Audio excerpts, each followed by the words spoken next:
Hey everyone, in this video, I'm going to show you how we can estimate solutions using the normal distribution.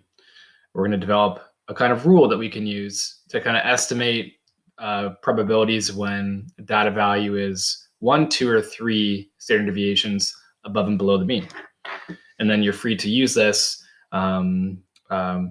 as you do problems to kind of like mentally approximate answers before you do them, check answers. I'm also going to show you how to use Wolfram Alpha probability distribution calculator to quickly and efficiently do problems or check answers. Yeah, let's get started.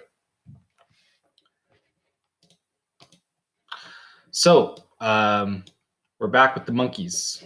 I just use these monkeys all the time. We have these monkeys having a height of 25 centimeters and a standard deviation of 5 centimeters. And we've been assuming their heights are normally distributed. I've asked you guys to include a visual with all your answers here. So I've on your lesson sheet, I've given you this diagram. So you should shade in the region you're trying to find. So we're going to determine the probability that a random monkey has a height within 1 standard deviation of the mean. So that means we're looking for the probability that they have a height between 20 and 30. Find my cursor there it is. So 20 and 30. So we're finding this region in here, right? Now, normally, we've been finding, just switch colors here. Normally, we would find, use our z-score formula to find the z-score for 20 and the z-score for 30. But we already know those by design for the question, right?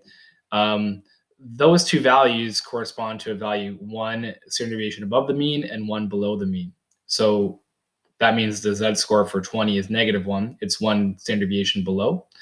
And the z-score for 30 is 1 standard deviation above. So the probability that a monkey's mass or height, is between 20 and 30 is the same as the probability that the z-score is between -1 and 1. We know how to do this. We find the probability for the z-score of 1, and we subtract the probability for a z-score of -1. So we've been using a table for that. Got my table here too. So for positive 1, 1.00, 0.8413.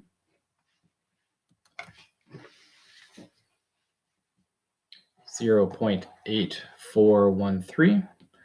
Probability for a z-score of -1. You have 1.00, 0.5817.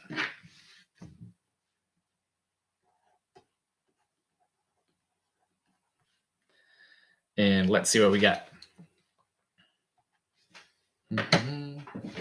So 0.8413 minus 0.1587, about 0.6826 or 68.26%. So almost a little bit of a warm-up problem. This is a question that you guys already know how to do. And what if we tweak this problem? So what if instead we have a population of larger monkeys and they have a mean height of 150 centimeters with a standard deviation of 25 centimeters? What would this answer change? The probability that a random monkey has a height within 1 standard deviation of the mean, would it change? Well, let's find out. So I'm going to just make a visual here. Got my mean of 150. 1 standard deviation would be 125, and 1 above 25 plus 150 is 175. So I'll be finding this region here.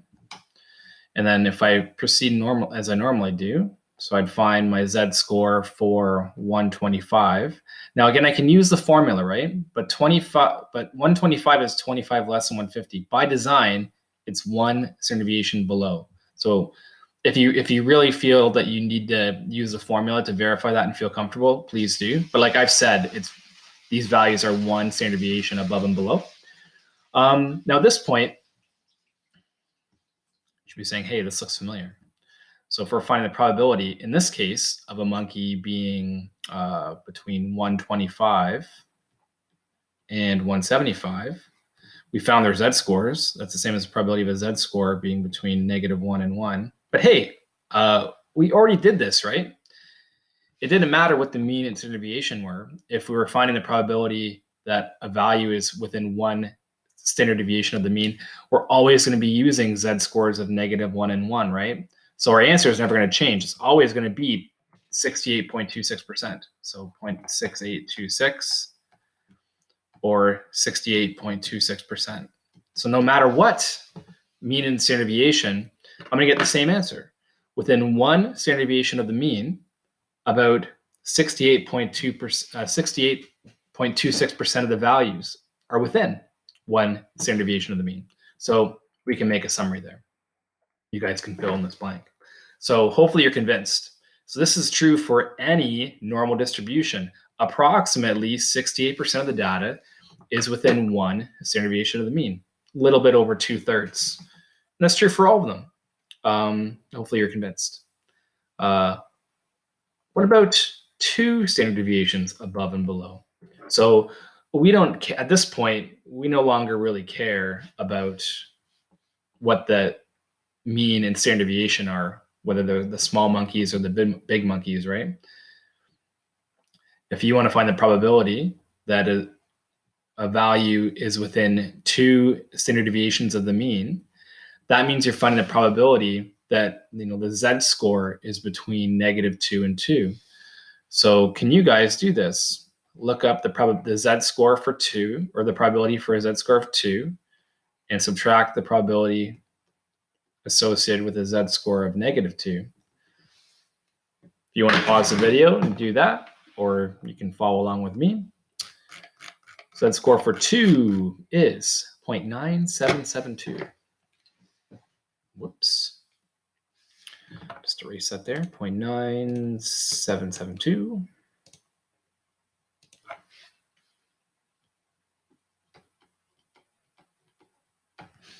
Z-score for -2. 0.0228.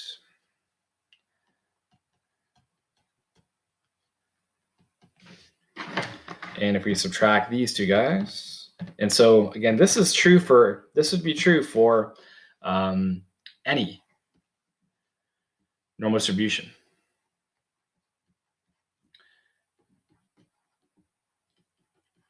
The percentage of values within two standard deviations is 95.44%. Roughly, we can just round that to 95%. 95% of data values are within two standard deviations of the mean. So 68% within one, 95% within two. Most, 19 out of 20 of data values are within two. One more, let's do 3. What about 3? So we expect a very high percentage of values. So let's see. So one more time, you guys are finding the probability of a z-score being between, this time it's 3 above, 3 below. Whoops, there we go. So we're looking up the z-score for 3 and subtracting the probability associated with the z-score of -3. One more time.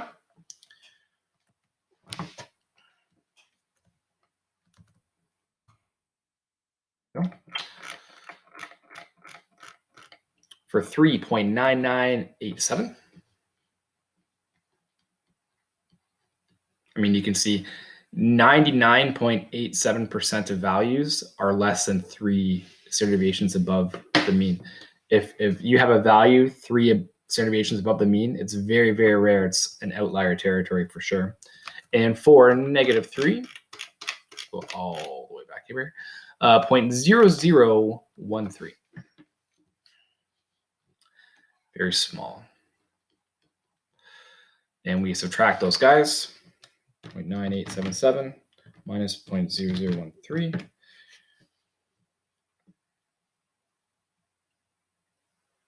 we get about 98 or 0.9864 or 98.64%. Now I'm actually just going to double check. No, that's actually pretty good. I'm just going to go double check my work there for 3, just to make sure I have those. I want to give you guys, definitely want to give you the right values. That's good there. And 3, yep. Right. So about 98.6%. So if we could keep all accuracy, it actually gets a little bit above 98.65% and it rounds to 98.7. So in your text, those of you guys that have a text and in other resources online, you might see that as, oh, you know what? I think, did I do that? That's why it's showing up weird. I think I just made a subtraction error on my calculator. You're probably sitting there at home saying, Mr. Smith, you made a mistake. I'm wondering when I was going to catch it. Well, I think I just caught it. 0.9987 minus 0.0013. Aha. There we go. Yeah, I was having a mild panic attack when my numbers weren't working out to what they normally haven't worked out for 10 years. Yeah, so 99.74%. So that's better. And pretty much ignore the last minute and a half. So roughly, the nearest tenth, 99.7% of data in any normal distribution are within 3 standard deviations of the mean. And that's true for all of them. And that means you guys can start using this to estimate values for problems. So as a little bit of a summary, can you just fill in our percentages with this new rule we have. This is the 68, 95, 99.7 rule. It kind of rolls off the tongue, doesn't it? No, that's definitely in the wrong box. 68% of values within 1 standard deviation of the mean.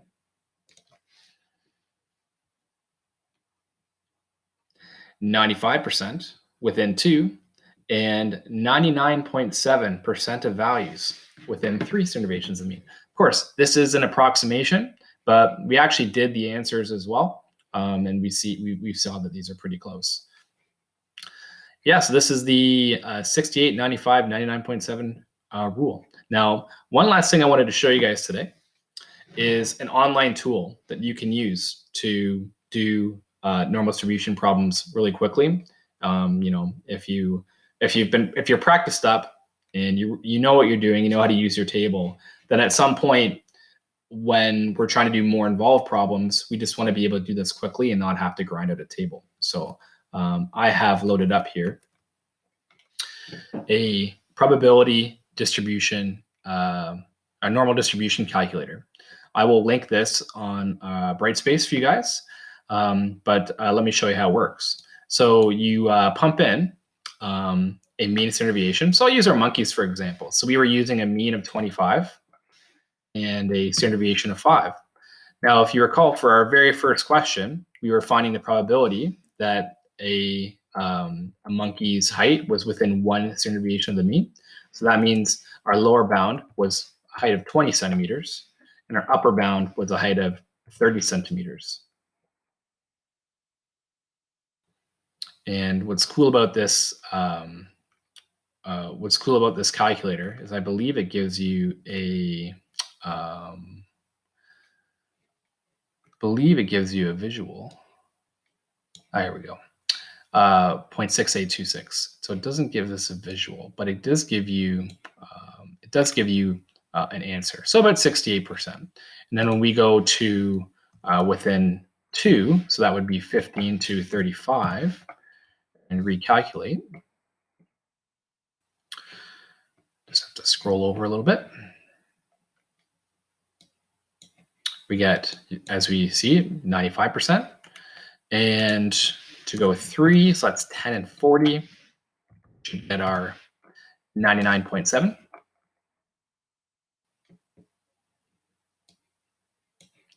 And there we go. So you guys can use this to check answers. Now you may be wondering, well, that was for a between value.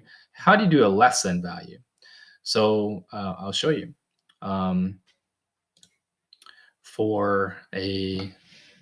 Let's do this one. So let's say we wanted to find the probability that a monkey's height was less than 30. So if I could go back to our rule here, so less than 30, so that would be one standard deviation above the mean. So this would be the region we're looking at here, right? We can actually get an estimate pretty quick, right? We know that 50% of data values are below the mean, and 34%, half of 68, are from the mean to one above, right? 50% plus 34 is 84%. I'm expecting an answer of around 84. So my bound is 30, but what do you put in for your lower bound? Well, what you could do is you could put in a very, very low number, or you could put in negative infinity by typing in negative inf. I believe that's the command.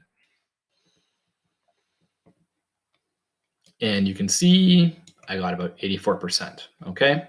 The same thing you could do if you wanted to find the probability of a value being above something. So let's say above 30.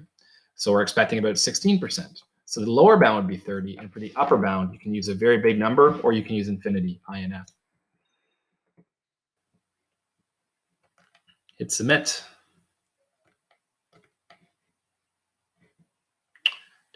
Oh, there it is there. Yeah, about 16%. So feel free to use this. I'll link it on Brightspace, and I'll try to find a widget on Wolfram Alpha that actually gives you the diagram too. We'll see though. But yeah, feel free to use that to check any answers. So what are your next steps? So I've given you guys a PDF of practice, and on this practice document, you're going to use the 68, 95, 99.7 rule to estimate answers. Then you're going to check using a table, or if you'd like to use an online calculator, that's fine as well. So this document is self-checking. Yeah, that's about it for today, guys. Hope you found that insightful. I definitely enjoyed teaching it to you. Please let me know if you need anything. Stay well, and we'll see you guys soon.